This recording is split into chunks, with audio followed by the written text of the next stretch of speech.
And my break, as I would call it, is I booked this tiny little under five lines, one scene, one episode role on this show that was called Montauk.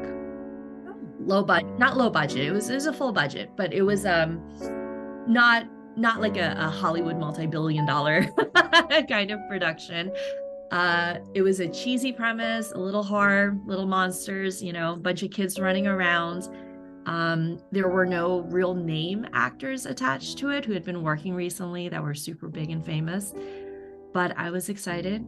That was my break. And the way it was on Netflix, the way Netflix works is they film everything at once. So by the time I got into it, and I was on like episode 7, it was just another show, right? Everyone's excited, everyone believes in it. We're all super happy to be there, but it was just another show. So I get out and I tell everyone, I'm like, hey guys, I was on this Netflix show and everyone should watch it. And people are like, all right, well, what is it called? It's called Stranger Things. They changed the name afterwards. I want to welcome you back to another episode of Media from the Heart. My name is Ruth Hill. I am your host. I'm so glad to be back. It's been a very eventful summer for me, and it is now time to share this old backlog of episodes that I have waiting for you. And the first one I'm sharing is with an incredible actress. Her name is Jackie Dallas. We did this particular recording for the podcast a few months ago, and I'm happy to share it. A lot of relevant information. I think you're going to fall in love with Jackie. I don't want to give too much away, but more than likely you've seen her and you may not even realize it. Maybe you don't know her name. She has a really intriguing story about how she made it into acting and how she continues to go forward. So I want you to sit back, relax, and enjoy my comeback episode with Jackie Dallas. Comeback for me, not for her. She's already a star. Here we go. I want to welcome you to another episode of Media from the Heart. My name is Ruth Hill, and I'm your host. And today is such a special day. I have a fabulous guest. Her name is Jackie Dallas. And it is such a joy to meet you. Such a delight. Thank you. No, thank you for having me. It's great to meet you guys. And yeah, excited to be talking. Yeah, it's going to be great. Now, for those who may not know who Jackie is, I want to just give a brief intro. This is actually from her website. She is a TV and film actress who has appeared in over a dozen TV shows, including Stranger Things, 13 Reasons Why, Criminal Minds, The Winchesters, The Resident, Bold and Beautiful, and more. She loves to travel, and one of her favorite things about being an actress is that it allows her to work in distant locations, satisfying her inner wanderlust. Favorite thing to do in new places is to dine out and check out the local food scene. Here's a fun fact. In her past life, she trained as a medical doctor, as a surgeon in NYC, and then a pathologist in Chicago. Then, to the surprise of everyone, in 2014, she decided to pack up her car and journey along Route 66 to California to pursue acting, and she hasn't looked back. And of course, as she says, she hopes that you enjoy her work, which of course, if you're not familiar with her work, everybody's going to look it up after this for sure. And we're all going to love your work for sure. And if you ever thought about chasing after a passion or turning a hobby into career, dare to try. You never know what could happen. And I love that. I love that you did not take what now everybody has their own path to getting to acting. And I absolutely love creative artists of all kinds, but I do have a special place for actors in my heart.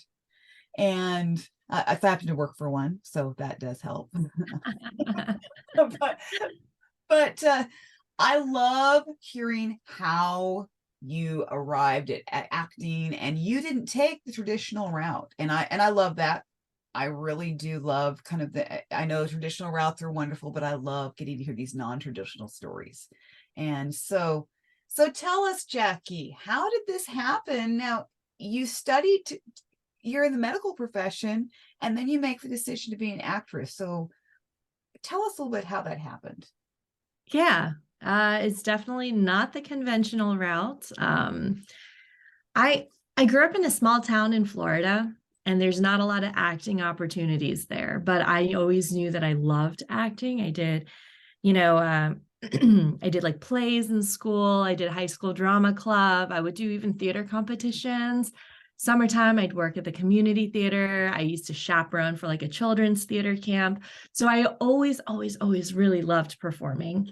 And like I said, growing up in Florida, I just never imagined that was a real job. And I never thought that could be a career. I always thought it was this fantasy land, Hollywood is reserved for the rich, the famous, the beautiful, the chosen. And so coming from also an Asian background, my family is full of doctors. Everyone in my family is a doctor. It wasn't really a thought what I was going to do with my life. And so for me, it's like the best way I can explain is, what do you do after elementary school? You go to middle school. What do you do after middle school? You go to high school. After high school, you go to college. After college, you go to med school. It wasn't like a thought in my mind I would do anything different. So that's the path I took. And fast forward a lot of years, I got into a general surgery residency in New York. It's what I had always wanted to do, but then I realized very quickly how demanding that job is, how self-sacrificing, 100-hour weeks sometimes. It's very high stress, a lot of stakes. And doing that for a little while, I realized that it wasn't really suited for my personality. I'm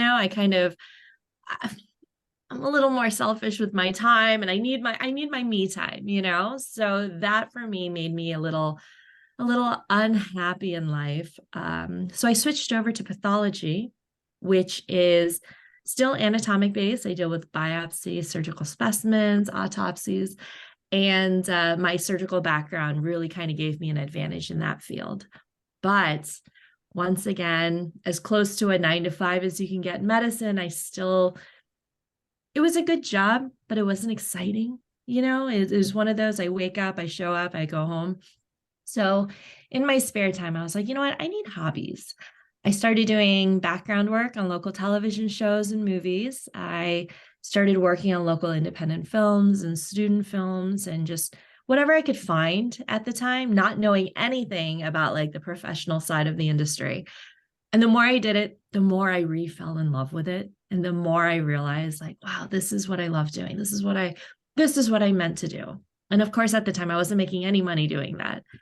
But I don't know. I just kind of was, if I could find a way to make a living doing this, that would just be the best of all worlds, So started studying a little bit more about the business side of things, Googling a lot, talking to the other actors I would encounter, asking 100 questions. I was that annoying person on set.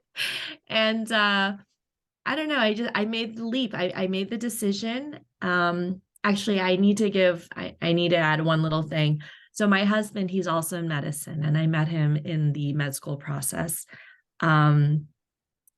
As fate would have it, he got this amazing job at Stanford in California, where I was working in Chicago. So life kind of gave me a decision point. I could stay in Chicago. I can stay and be a doctor.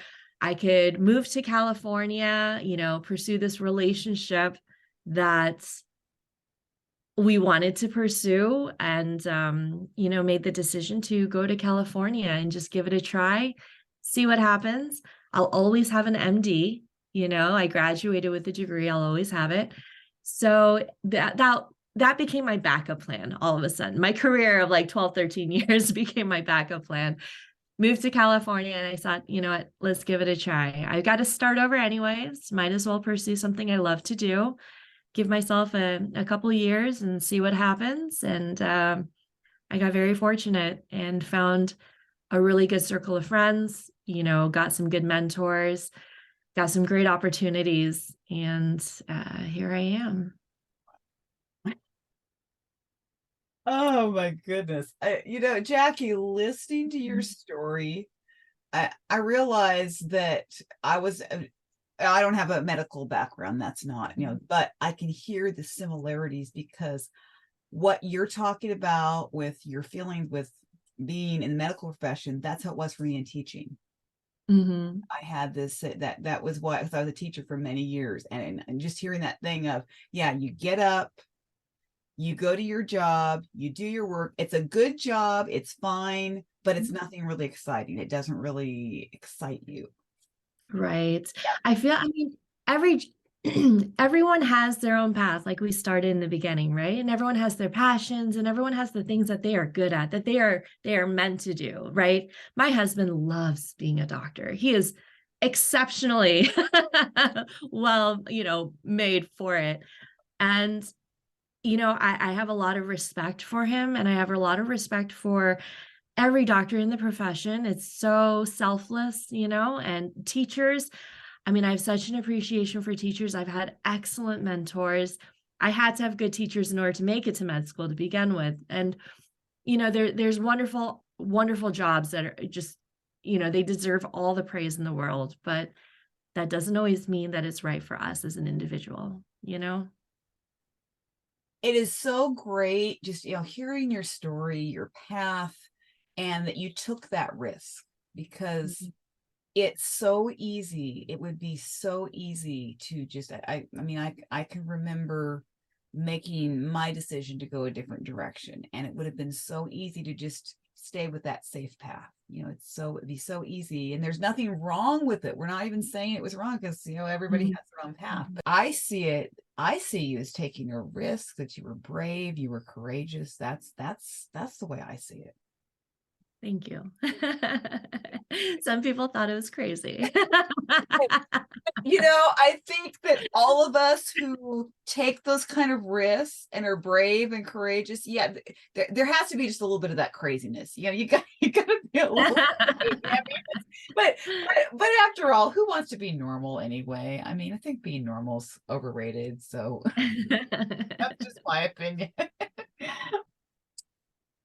So you make this change now.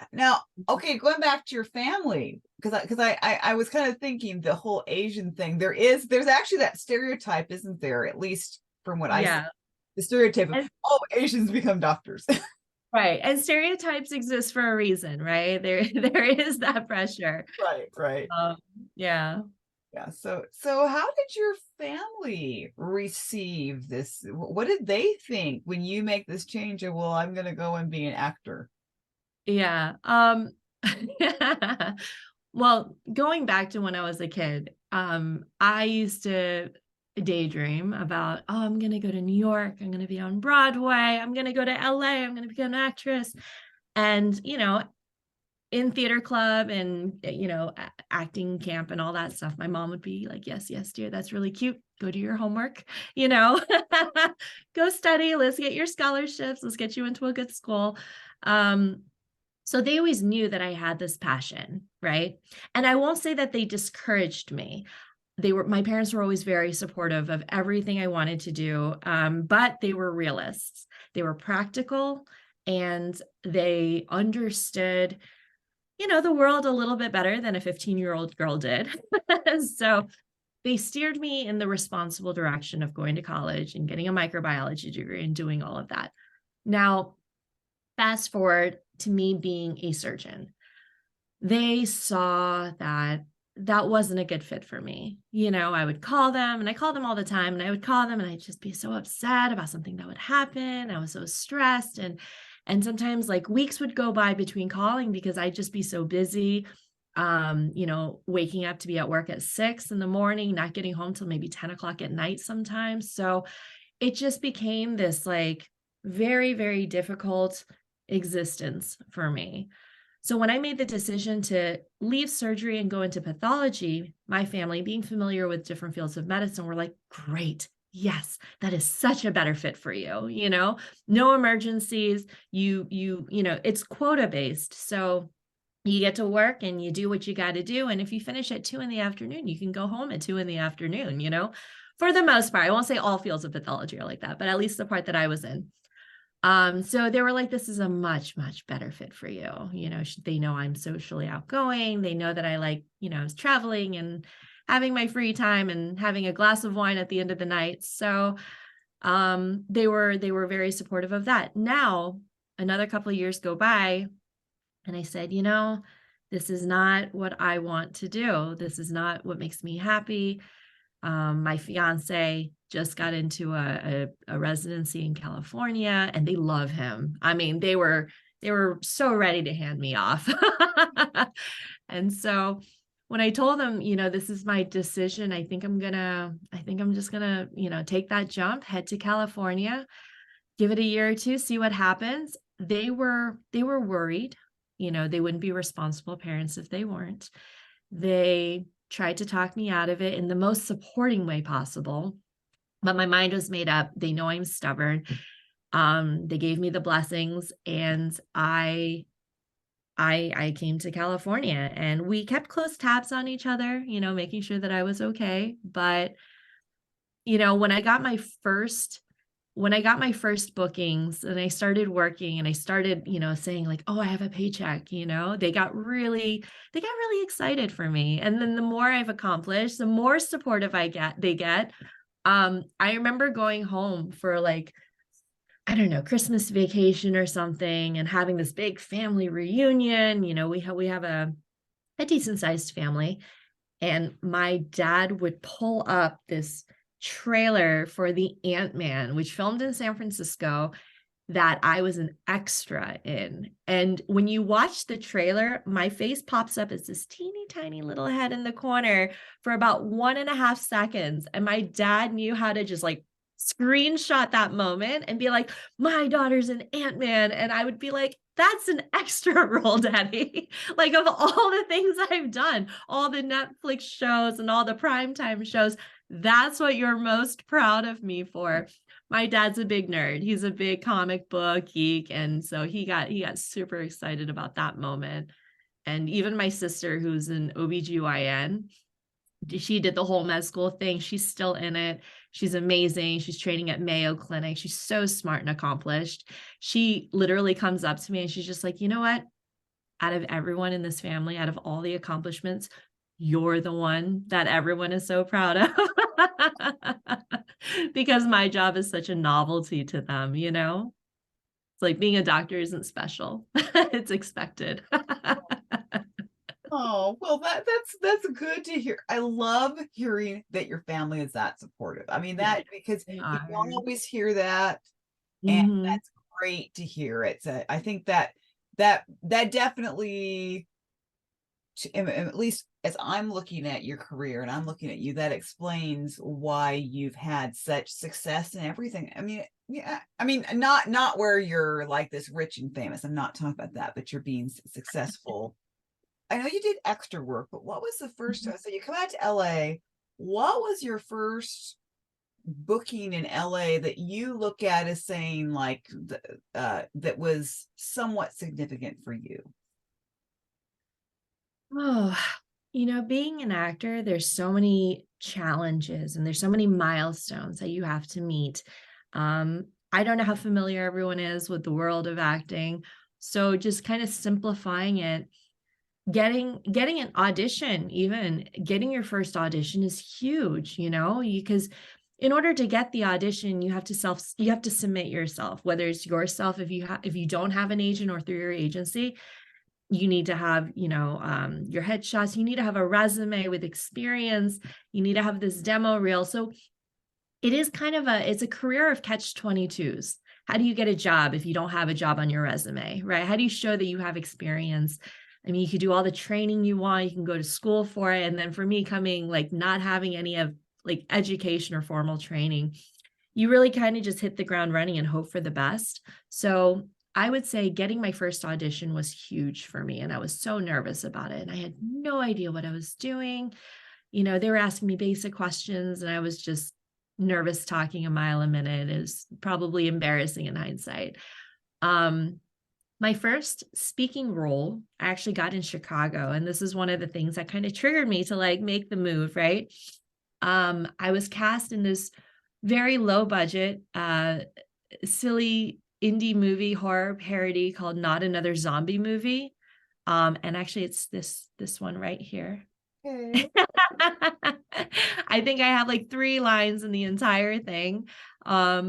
and just, managing expectations. It's very low budget in indie, but it was so much fun for me to work on. And that was a big accomplishment for me because I got to say that I was in a feature film. Made the move to California. I started off in the Bay Area, the San Francisco Bay Area, and that's not traditionally Hollywood. That's not where a lot of movies and stuff are made. Even something like Ant-Man that's supposed to take place in San Francisco actually films in other towns, and they come to San Francisco for like a week to film any sort of the establishing shots, right? They want to see the Golden Gate Bridge, they film there. So everything is crammed into a week. So I was trying really hard, and all I could do was commercials up there, which is great. I mean, that's how a lot of actors make a living. Commercials actually pay more than TV and film when you're starting out. So I was doing that, but I couldn't figure out how to break into TV and film, which is what I wanted to do, right? That's kind of the actor's dream or goal, I would assume. So I would drive down to LA, which is 5.5 hours each way, and take classes, try and meet with people, book myself on background roles down here, just trying to get my foot in the door. But LA is so saturated with actors. There's a lot of work here, but there are a lot of actors. And if you're starting out and you don't have your experience and you don't have your agent, if you're not part of the union, SAG-AFTRA, that's a whole nother hurdle. It's near impossible to get your first TV role without years and years of persistence. So timing wise, I heard that Atlanta was becoming this booming market. Atlanta, New Orleans, the whole Southeast. This is right when the MCU became this big thing, and I was following it. I'm a big fan myself. And they were building a studio out there, and all the Marvel movies were filming out there.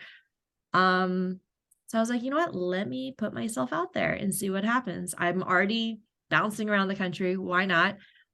I, spoke with my husband, had his blessing. He's so busy. He's working his 100 hours a week. I booked a one-way ticket to Atlanta. I booked a 1-month stay in an Airbnb, and I just felt it out. I was like, let me get myself on some background roles. Let me take some classes. Let me talk to casting directors. Let me talk to other actors. I did the same thing. I was that annoying person. But a little by little, I started kind of understanding the market out there, and uniquely found that in the Southeast, there are not a lot of Asian actresses. In California, there are, but in Atlanta, there were not. I think in my entire month of working here and there, I think I met like maybe 2 or 3 others in my age range and, demographic. So I thought to myself, well, it's like business. There's potentially a need for someone like me. I reached out to my agent. I got my first agent, and that was in Atlanta, or he's based out of New Orleans, but for the Southeast market. So then that was like another big moment for me. And my break, as I would call it, is I booked this tiny little under five lines, 1 scene, 1 episode role on this show that was called Montauk. Not low budget. It was a full budget, but it was not like a Hollywood multi-billion-dollar kind of production. It was a cheesy premise, a little horror, little monsters, a bunch of kids running around. There were no real name actors attached to it who had been working recently that were super big and famous, but I was excited. That was my break. And the way it was on Netflix, the way Netflix works is they film everything at once. So by the time I got into it, and I was on like episode 7, it was just another show, right? Everyone's excited, everyone believes in it, we're all super happy to be there, but it was just another show. So I get out and I tell everyone, I'm like, hey guys, I was on this Netflix show and everyone should watch it. And people are like, all right, well, what is it called? It's called Stranger Things. They changed the name afterwards. Okay, well, we've never heard of it before. What is it about? It's a monster show. It's like a horror thriller. It's about a bunch of kids hunting monsters. And they're like, okay, that sounds really cheesy. who directs it, the Duffer Brothers. They've only done like one other big show before, Wayward Pines.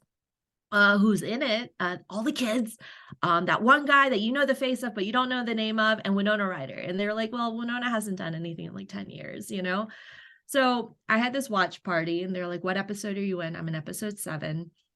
Nobody wanted to sit at my house for 7 hours. So I was like, fine, I guess I understand. I'll watch it myself.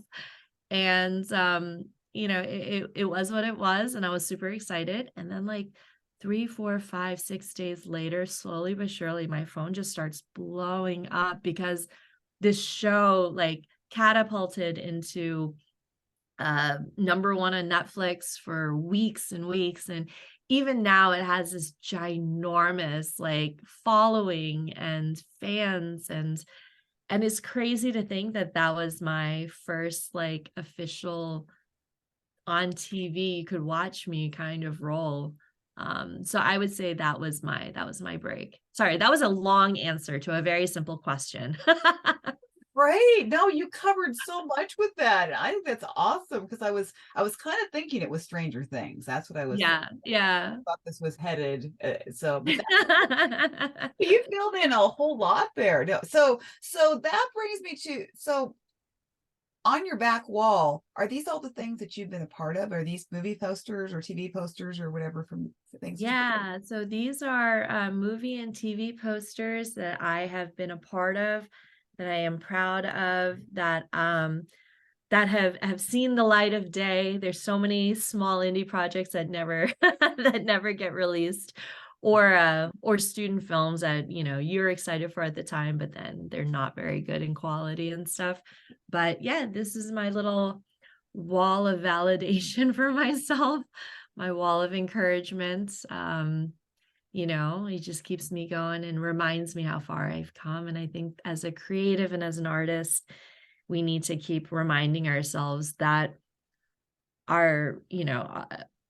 it comes and goes. Creative work comes and goes. It ebbs and flows, but as long as you are better than where you were a year ago, 2 years ago, 5 years ago, I think that's the important thing to remember. Exactly. No, I think that's really neat. I have not seen that from others. I've seen maybe like one poster or something, but to see the whole wall devoted to like the posters, that's kind of cool. It's a cool idea. It's a little vain, I guess. But this is my studio. I can do what I want with it, right? I think that's great because it's easy to forget about your accomplishments because it's like, okay, that's done. And then, then you're thrown into, I know that with acting, you are constantly getting rejected.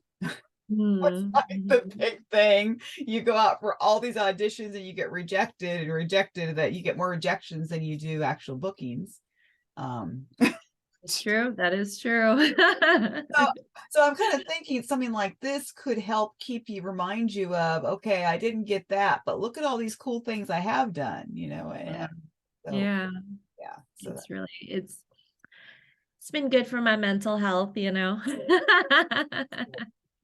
I could ask probably a load of things, but I know that I'm going to take advantage of the fact that I have several people here in my virtual audience. It's not always that way. Sometimes we only have like 1 or 2 people here, but today we have a lot of people and I want to give them the opportunity to ask you some questions.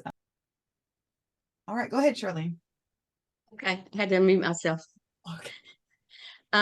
Well, unfortunately, I really haven't seen any of your work. That's fine. There's so much work out there. There's so much content out there. Yeah, I'm not really a science fiction or horror type person that watches those kind of movies, but I am interested. I am going to go back and see if I can look up some of the things that you've done. But is there anything that you're currently working on or in the works that you can make us aware of so that I know what I can maybe catch you in next or something? Do you have anything? So there are a few projects that I can talk about, and there's a few projects I cannot.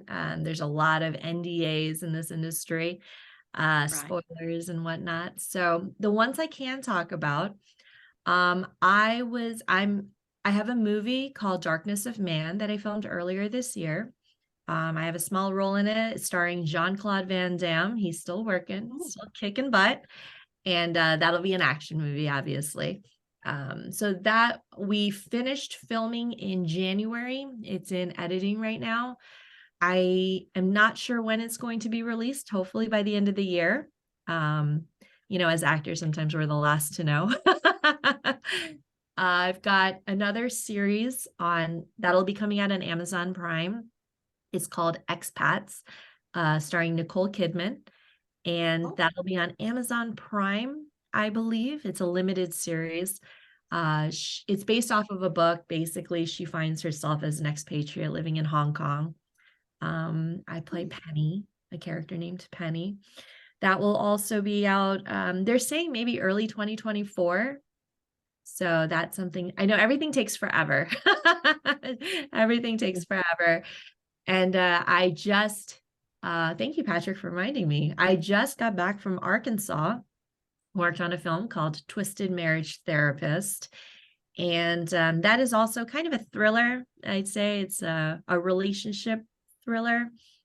And I play a best friend character in that. So I've got kind of a little bigger of a supporting role in that one. We just finished filming. I want to say I got back last week. So that'll be a few months in the works of editing, but that will hopefully come out soon. And let me see if I have anything else that's coming out. A couple of short films, but those are usually more for the film festivals. Those are kind of hard to find on streaming and cable TV, but I think those are the ones I can talk about right now. Wow, she's busy. You're busy. That's great. Yeah. Well, thank you. I'm going to try to catch some of these. That's great.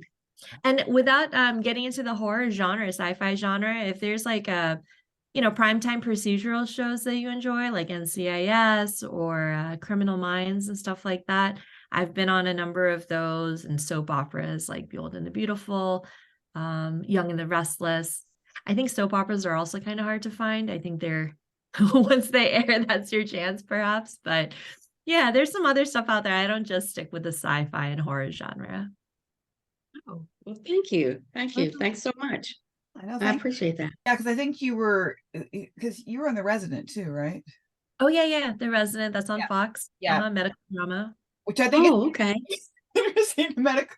You were a doctor, and then you get to be on a doctor show. Yeah, it's funny. Like I got so that was one of my earlier roles as well, and I think I remember early on all the auditions, like 80% of my auditions were in the medical field, whether it was a doctor, a nurse, an EMT, a paramedic, just because they must have seen like, oh, we don't have to like tell her what to do. We can just give her the lines and she'll do it. She'll figure it out. So I got a ton of those auditions, and I have not yet had the chance to play a doctor on any like major show, but I get cast as a nurse and an EMT often. Because I was looking through all the shows you've been in. A lot of these I have seen. So now I'm curious if you were actually in the episodes I saw. Yeah. But with the high profile shows, I'm going to call them, like NCIS, Stranger Things. Did you have a favorite? And then why was it your favorite? If you did, and maybe you don't, I don't know, but Stranger Things is always going to have a very special place in my heart, because it was my first experience on a set. And so that sort of like adrenaline and being high on life, like that can't be matched. That's your first moment of like, oh my God, I made it. So, and then for it to have become what it is, like that will always have a very special place in my heart. From an acting perspective, I would say one of my other favorite roles, for the high profile, there's two of them, I'm going to say. Criminal Minds was one of my also earlier roles. And that was cool because I got to dive in with like prosthetics on my face. There's so many episodes, there's so many seasons. I'm in season 13, I think. And it's an episode about snakes.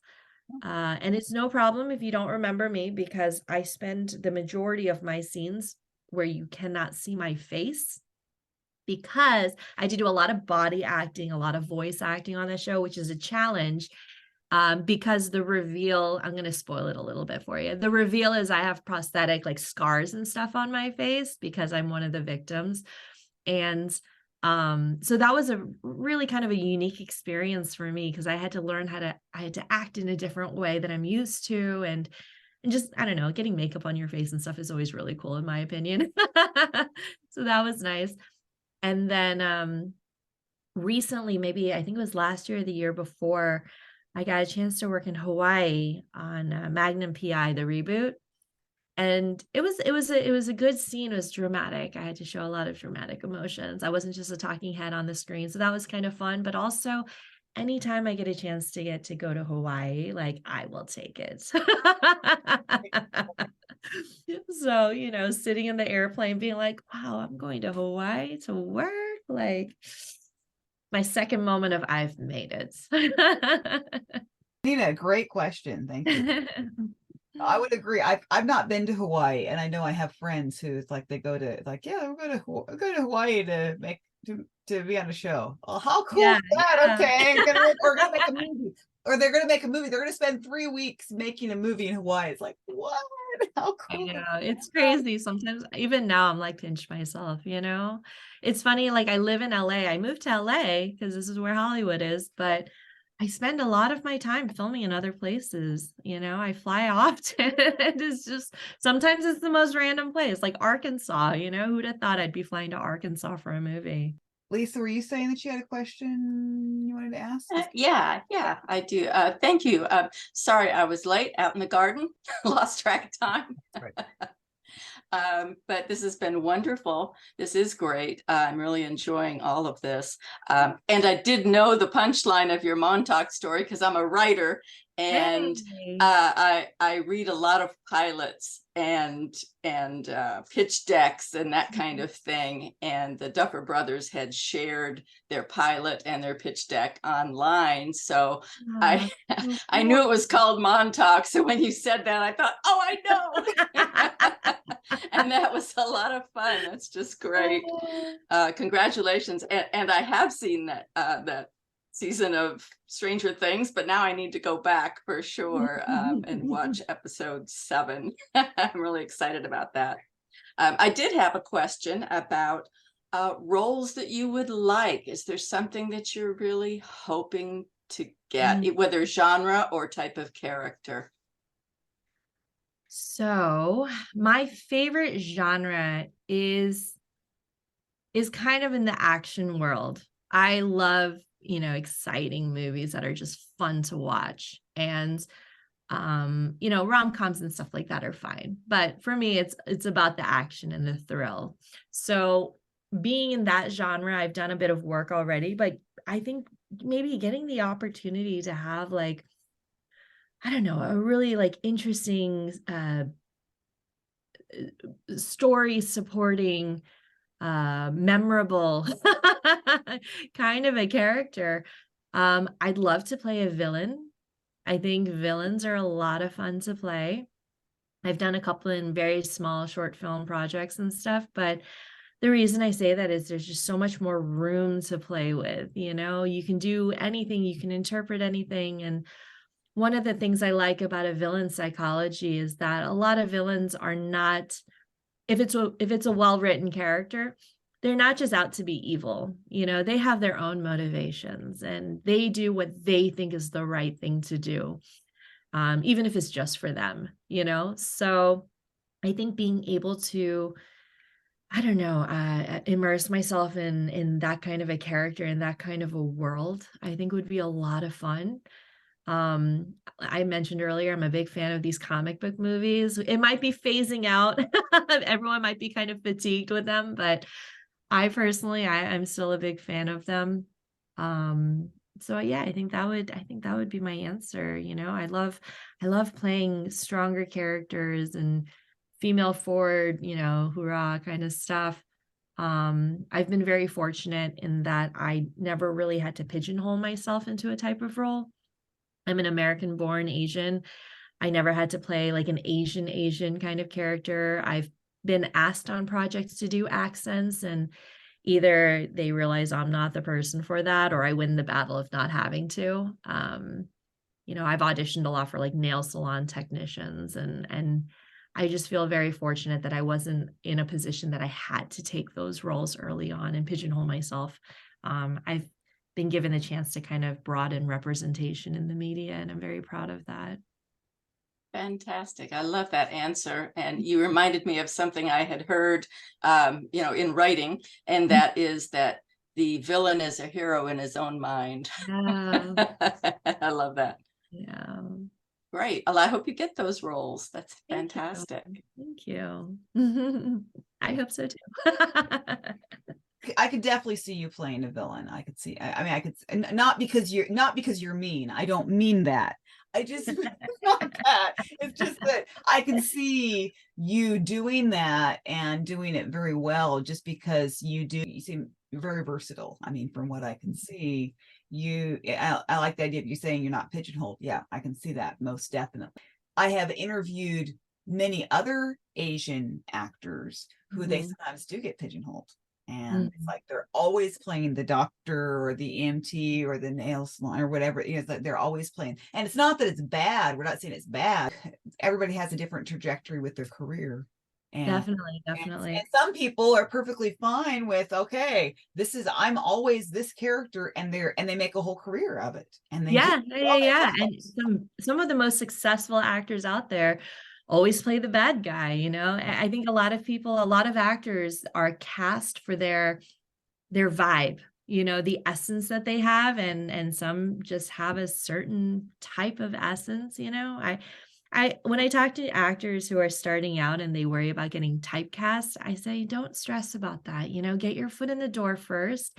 And getting typecast, it's not always a bad thing because you're getting cast, right? Like, they know how to fit you into a story, and they might not have to audition you 16 times and try and imagine you in a role. Like, you're just already perfect for it. And that's a huge advantage for a lot of people too. So grass is greener.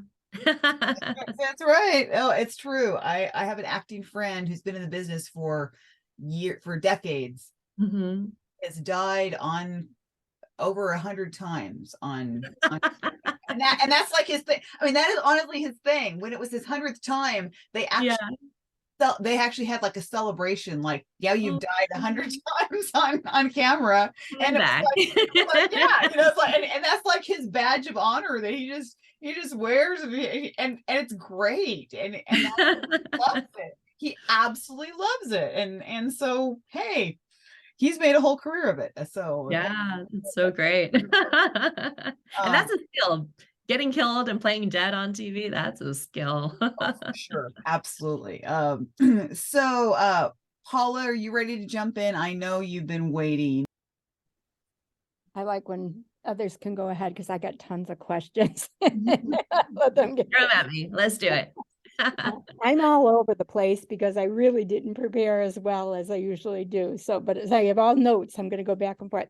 I always start out by saying, I'm not from Ruth's world, and I'm not from your world. I am looking in on your world.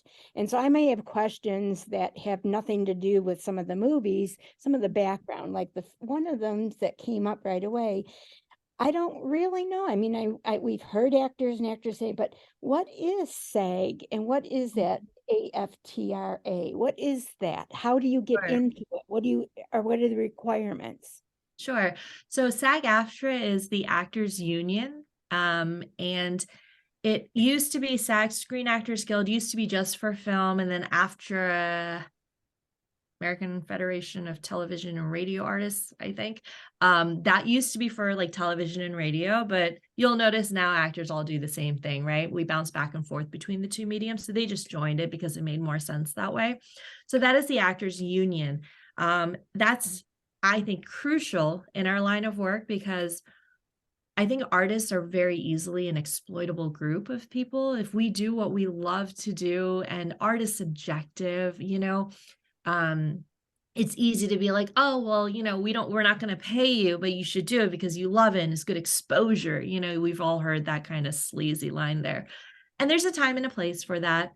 But, the union kind of protects the actors who have put in the work and paid their dues and have their credits and are good, viable, submissions and auditions and everything else. So they make sure that we're not taken advantage of and that we are protected, not just monetarily, but also safety, right? If we have to do an intimate scene, they make sure that we have contracts that are outlining very clearly what can and cannot be done.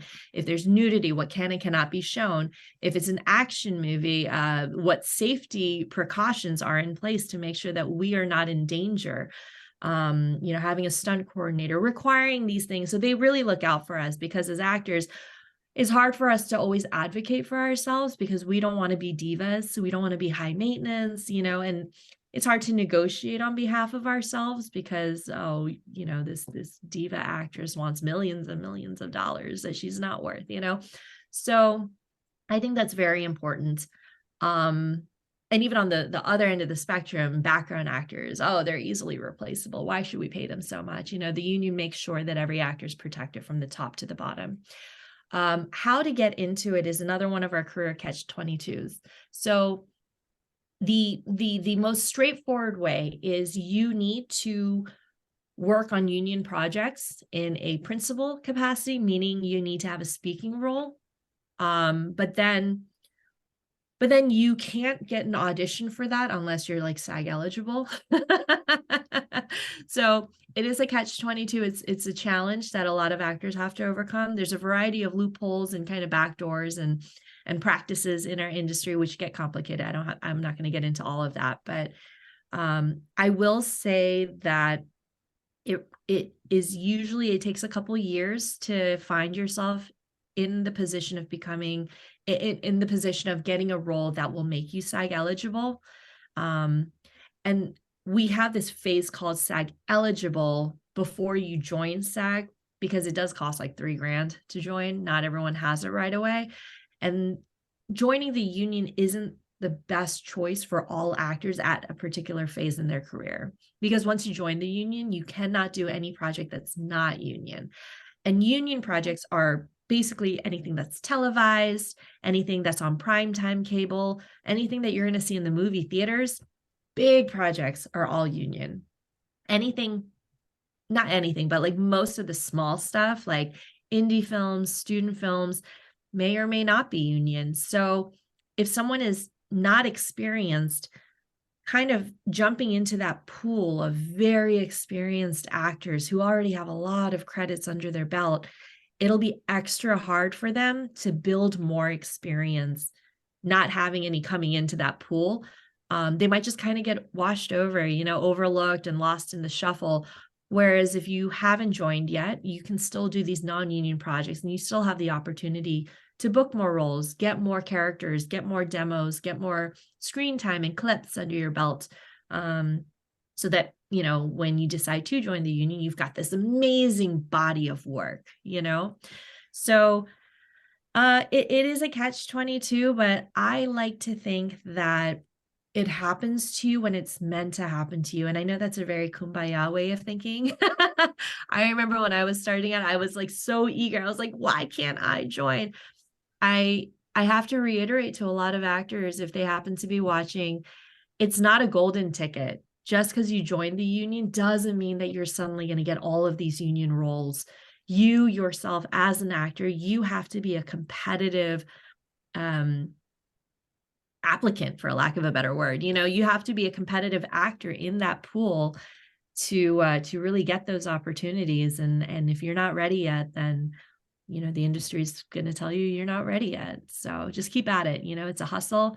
It's persistence. It can take years sometimes, depending on what market you're in. A lot of variables, obviously, but that's kind of the union in a nutshell. Does that answer most of your questions? Yeah, it really does. It really does. And then it says the little piece that I read said that you were on the board, a board member and a negotiating for SAG. Is that? Oh, no, I don't think so. I'm a member. I'm a union member. Okay.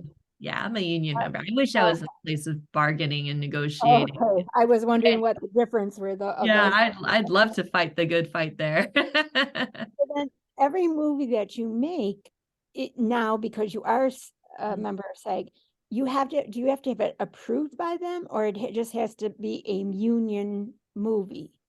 So every project I do has to be union, whether it be on TV or whether it be a film. The usual order of events is the writers and the producers and the directors all get together, love a script, and they say, hey, let's make this into a movie.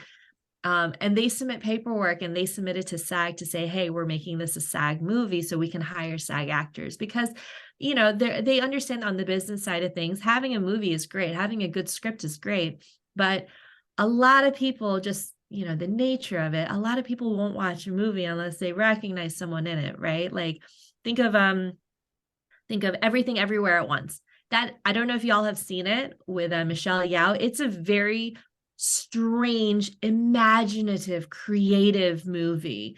And I think if it had not had Michelle Yeoh as the lead actress, who is someone that people will recognize or know from various projects here and there, if they had filled it with a random actress that no one knows, I doubt that would have made any ripple in the industry, honestly. Like, and that's maybe unfortunate, but I think the business side of things, if you think of any movie, if it had no lead actors in it, no name celebrities, I think there's a little less of a draw to get viewers and to get financing. So a lot of them will a lot of them will register their movie to become SAG so that they can get an attached star name actor.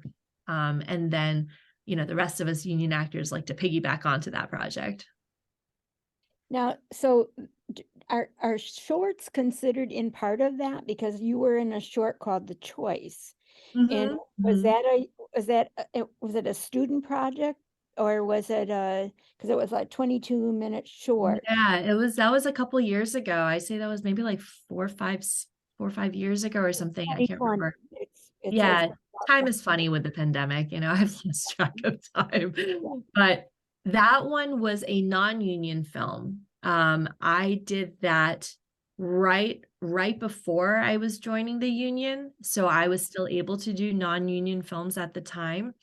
There's also this funny little loophole for short films where you can make a short film a SAG project, and there's this very special contract that SAG offers because they understand that short projects may not always have the same budget, right? It's not always possible.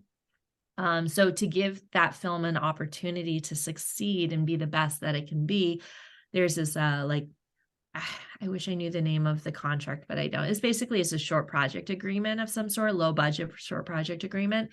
And with that, you follow the rules as far as safety and all of that is concerned, but the payment, there's a lot of flexibility. And as long as your actors are willing to work for whatever payment that you propose, you can still do it using SAG actors. And the production is a better production for it. And then the actors, we don't get in trouble for being a part of it.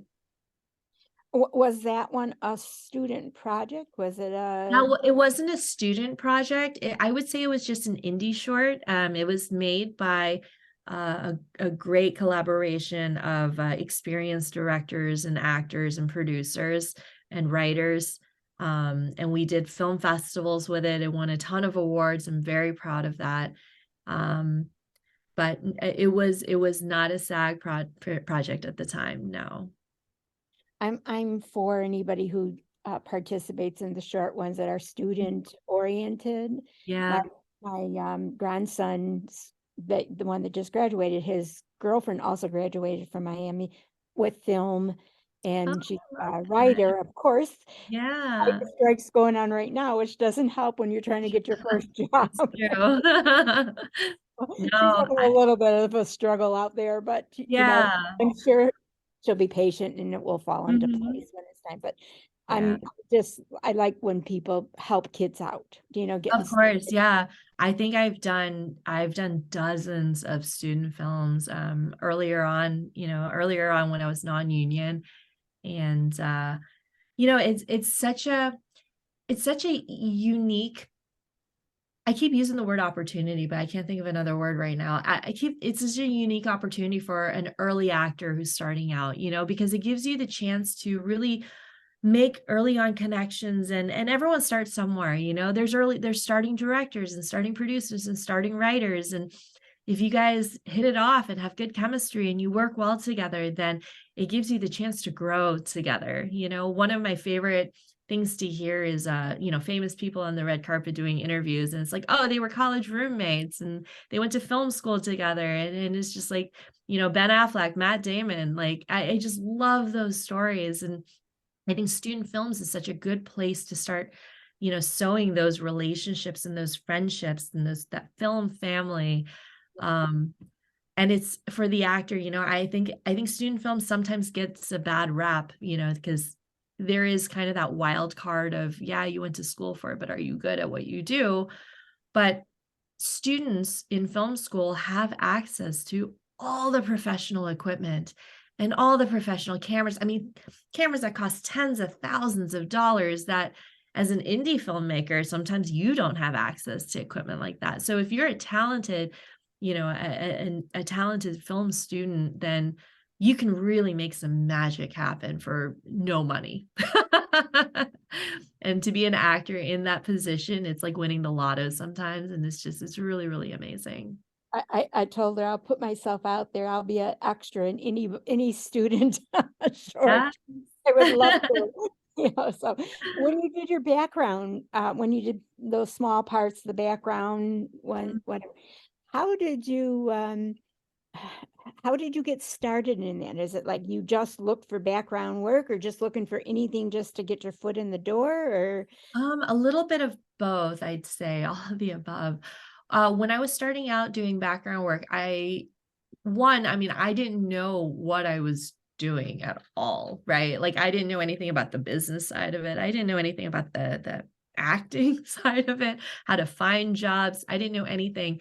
And it's worth noting that every market is different. Like trying to find background jobs in Los Angeles, you go through these, what do you call them?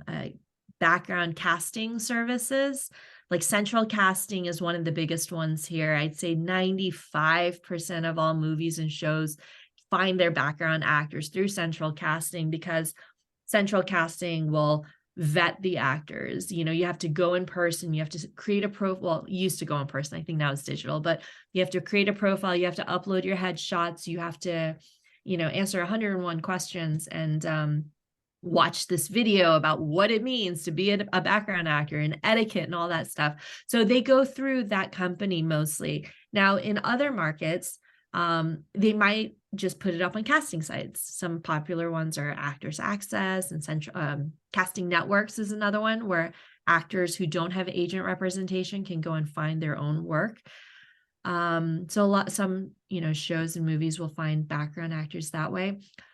I found my first background role was on this show called Chicago Fire.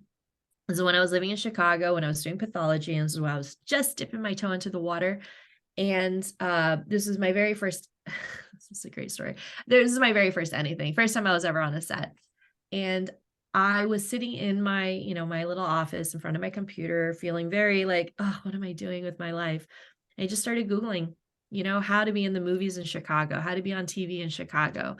And obviously there's no good answers on there as far as that goes. But one of the things that came up was looking for background actors. It was like a Facebook ad. And that's traditionally not how you find work. The reason it was on Facebook was because this scene, it was an overnight outdoor 2-night shoot in Chicago in February. So it was quite the miserable experience. And they needed like 200 background actors for this scene. It was just chaos. So I think what happened is a lot of the seasoned actors were like, we're not doing that. So they just put it out there to find anyone who's naive enough to take the bait like me and sign up for it. And it happened to be on a weekend, so it didn't interfere with my work. So I was like, yes, I'll be so excited to do this. They're like, great, send us a picture, send us your your height measurements and stuff like that. And and any experience if you have it. I was like, oh, I don't have any experience. I was like high school drama club, but they selected me to be a background actor. And I was very excited because I had no idea what that meant.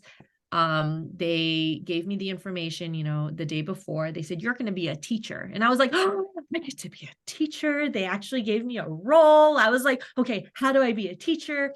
I had no idea. I show up, there's like 150 kids and there's 50 adults because the premise of the scene was like an orphanage caught on fire in the middle of the night. And so we all had to like herd these children out.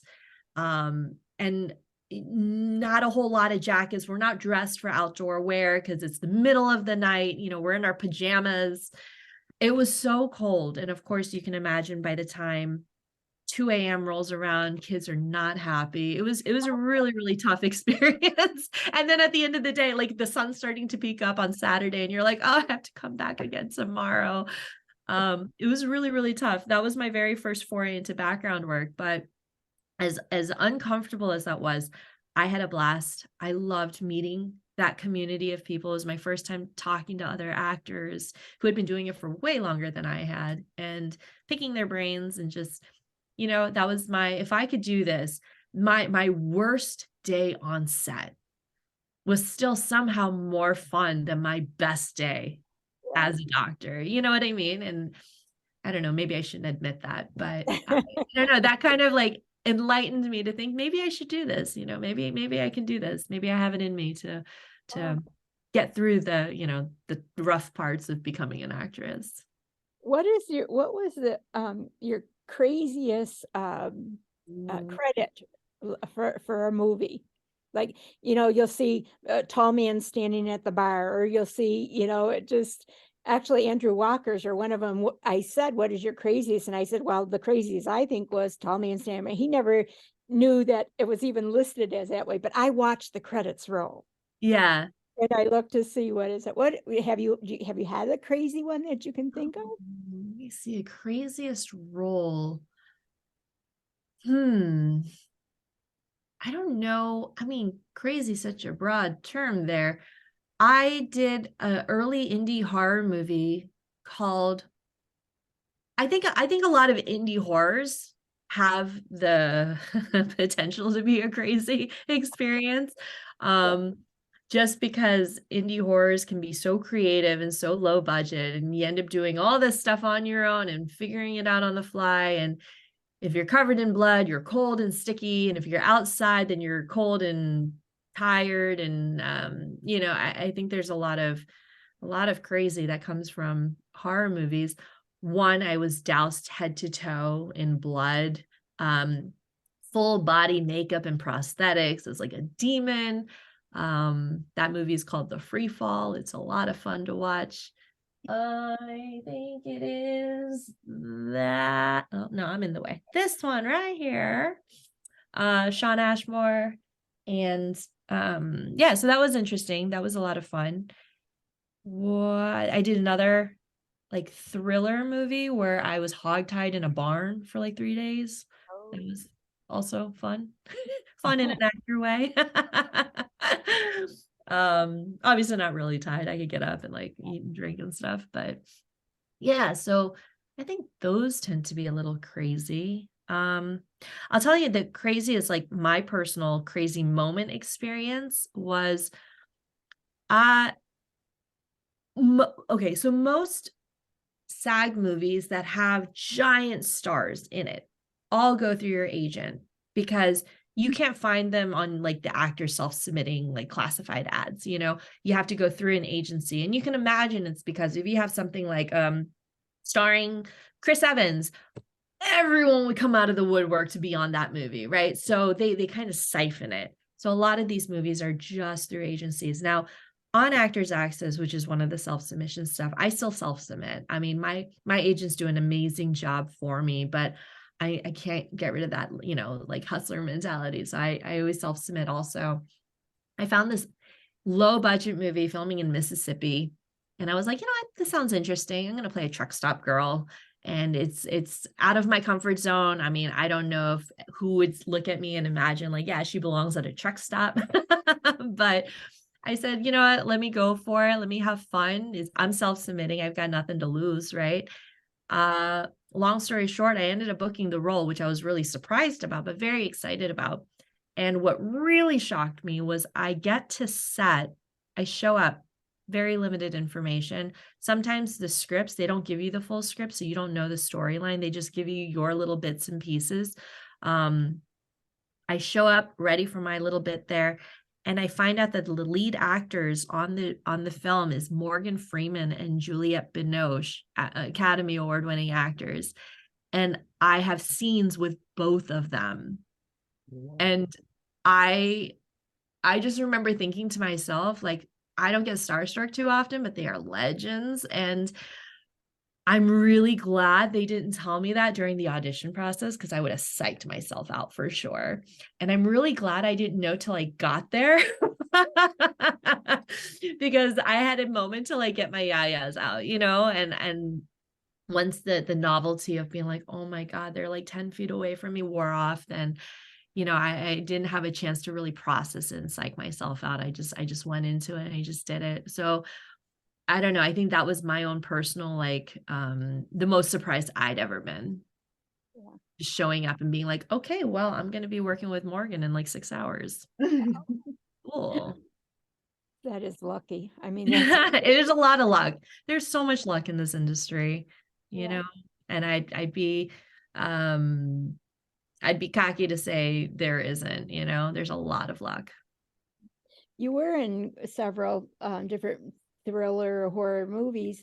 Has there ever been a moment in time when it's been hard to walk away, like either memories or haunting feelings, or are you able just to drop it when you're done? I'm able to drop it when I'm done. I think everyone has their own method, and hello, what is your method? This is my dog Quinn, Harley Quinn. I told you I'm a nerd. Everyone has their own method. Some are method that they don't get out of character until the project is over. Some people get so deep into it, they have their own, like, I don't know, mental trauma after the fact.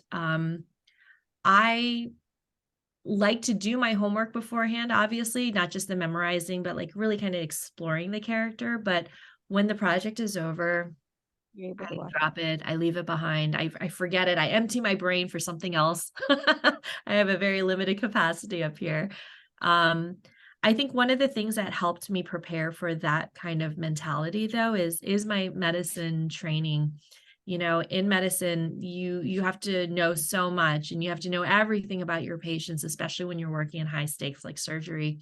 But then when the patient leaves, you're not a primary care. You don't see them for years, right? You don't follow them necessarily for years unless you're in certain specialties. It's one and done, So I learned, as all doctors have to learn, to somewhat emotionally detach yourself so that you can function, so that you yourself don't get so emotionally weighed down by tough situations or bad outcomes. And, though your patients and their families are going through potentially like the worst moments of their life, and you have to be able to walk away from that. So I think in a weird way, medicine kind of trained me for that, to take on really difficult roles, sometimes emotionally draining and exhausting roles. And when it's done, it's done. I have a quick question about The Resident. I love The Resident series. I mean, it's one of my favorite. But you being a doctor, they read all these words, and it's like going and saying, are they really making sense of what they're saying, or are they just sometimes slipping kind of diagnosis or equipment names that aren't real? That's such a good question. I think a lot of these high profile shows, especially the ones that are rooted in medicine, like The Resident, we have to give them credit. They hire excellent consultants, not just in the writing part of it to make sure that the words make sense, but also in the set design and the props. There's always a set consultant who can go up and tell the actors, okay, put your hands here to check for this. This is how you look like you're putting an IV on, this is how you do a physical exam. This is how you intubate someone, so they have someone on hand who to guide you through that process and show you and demonstrate to you what's going to look good on screen. Not every show does that. I think that, if the medical thing is just kind of a pop-up moment, sometimes they'll bring someone in for the day, but things get a little mucky here and there. Soap operas, I've worked on a couple of soaps as a paramedic, and they hand me stuff left and right. There's no rehearsal. Soap operas is a whole nother breed of working on TV. It's so fast paced. You really gotta like have your stuff together. But when you show up, they hand you things and they say, go. So I can imagine there's not a whole lot of accuracy on those shows because there isn't necessarily a consultant. There isn't a person showing you how to check someone's pulse, basic things. I can imagine if you're an actor and you've never trained in medicine, you might not know how to do certain things, but yeah, there was one I worked on, which one was it? Bold and the Beautiful, I think it was. I got gloves to put on my hands, but they were like 17,000 sizes too large for me. And we had to improvise a lot of things because I was supposed to be a paramedic and there was a stretcher involved, but then the other actor didn't show for whatever reason. That boggles my mind. So as one person, there's no way I'm going to be able to lift someone onto a stretcher and then wheel that person out. So we improvised. We changed it to, I just rush in the room with like a little, medic bag. I had these gloves on. I rush into the room. I drop the bag and my glove flies across the screen because it's like too big on my hands.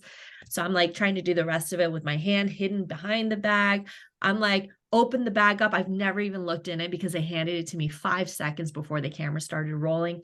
There's just the weirdest combination of medical stuff in there. And it's like, what looks remotely believable, I'm pulling out gauze, there's no blood on her. Like it makes no sense, but it's a soap opera. It comes, it goes. It's such a quick little scene. People are caught up with the drama of it, not the accuracy, so you just roll with the punches. You just do the best you can and you go with it.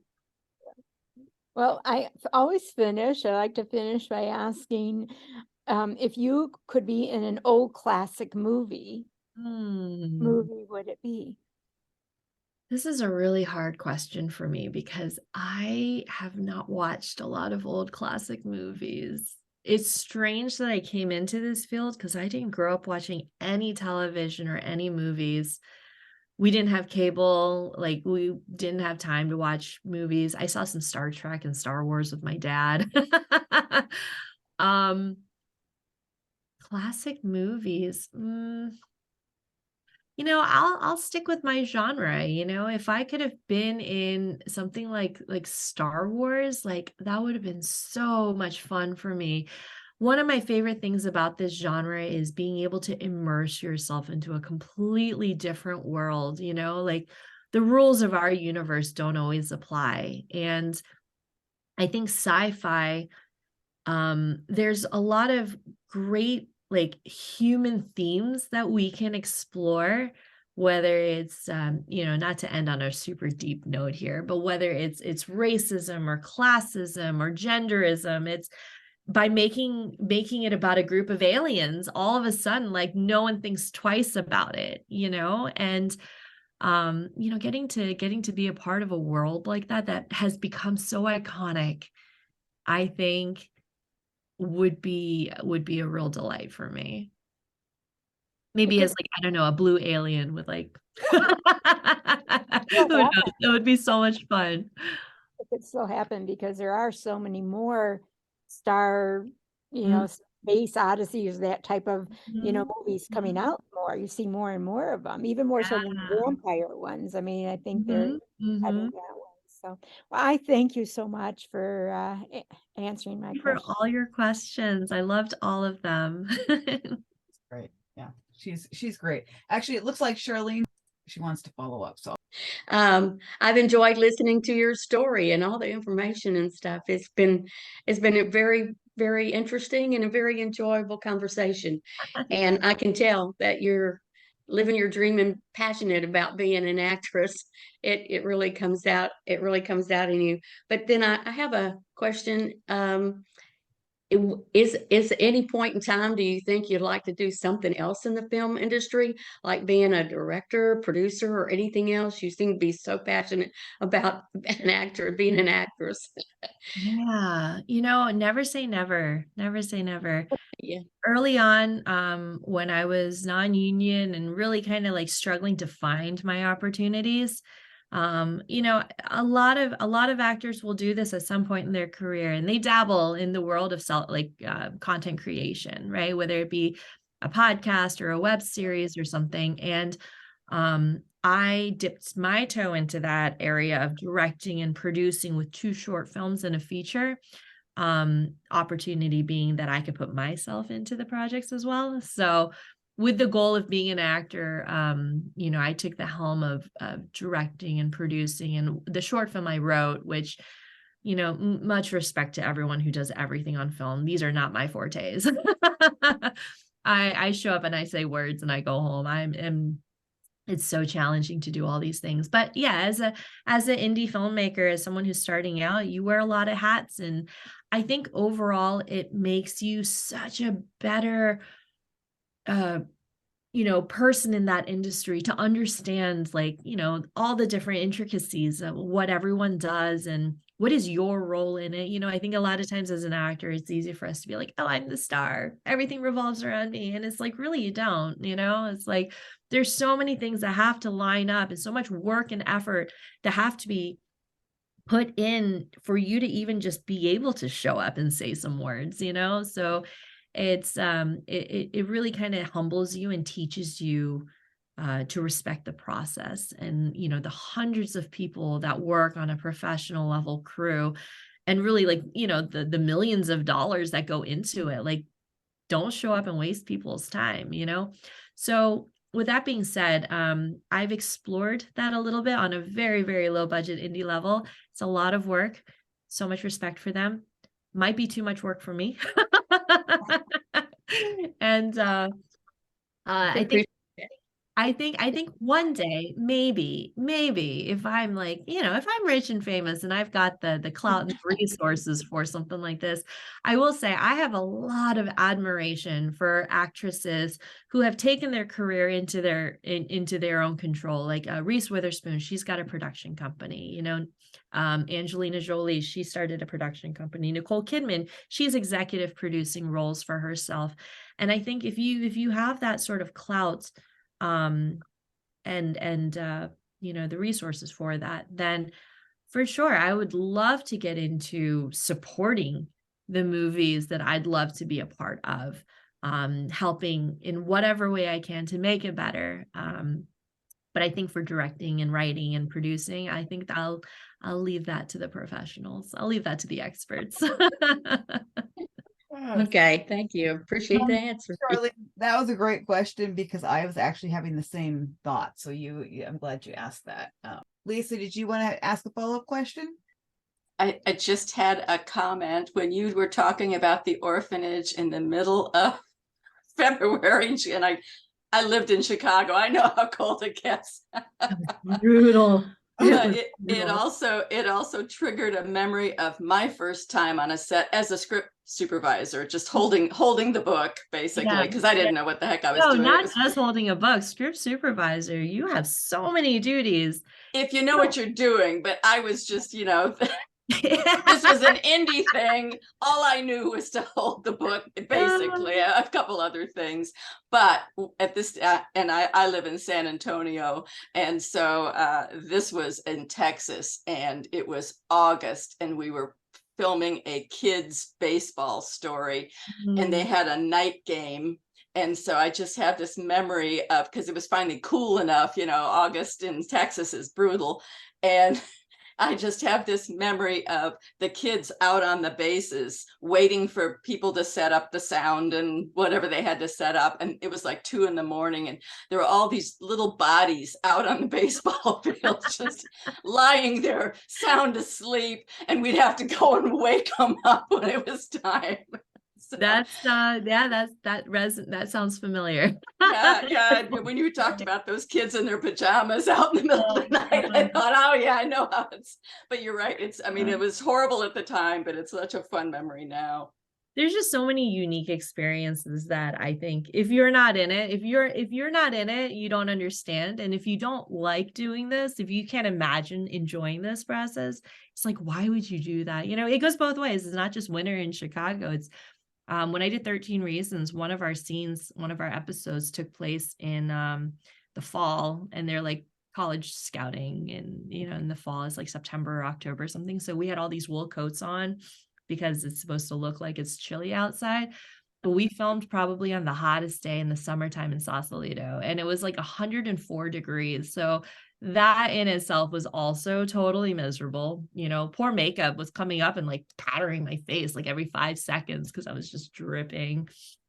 So yeah, lots of challenging experiences. Yeah. It'll all go in your memoirs someday. Yeah. I hear you. No, that's great. I tell you, Jackie, you tell the absolute best stories. So entertaining to listen to. And not that my guests aren't entertaining, but you have a knack for storytelling that I don't always see. And you were so engaging, and you could just be like, Jackie, just take it over and just tell us all your stories. You don't need me to ask a single question. Just go for it. I mean, that was kind of how I was feeling. And I just love that you have such a fantastic, energy, personality. You're very relatable. And has been such a joy. I have just enjoyed having you so much. This has been so much fun for me. Thank you. I've had a great time. Thank you. Thank you for listening to me ramble on. And so if you guys would like to unmute and express your appreciation to Jackie, feel free. I want to thank you very much for taking the time and explaining the industry, which was, of course. Yeah, thank you. Thank you, Paula. Thank you. Yeah, I agree with Ruth. This has been so much fun. I could sit here, Ruth, and listen to her tell stories for hours. It's the energy and the personality. I've enjoyed it. Thank you so much. Thank you. Appreciate it for all the information you shared. Yes, I appreciate it. Others have already said it, so I'll just say ditto. Thanks so much. Yeah. Thank you. And Amy's saying she loves 13 Reasons Why, such a powerful show, and she's so inspired by your determination, for sure. Thank you, Amy. Enjoy. So thank you all for being here. You were a huge part of this, and thank you, Jackie. It's been great, and everybody just have a great rest of your day, rest of your week. Thank you, everyone. Thank you, Ruth. All right. Bye-bye. All right. Bye.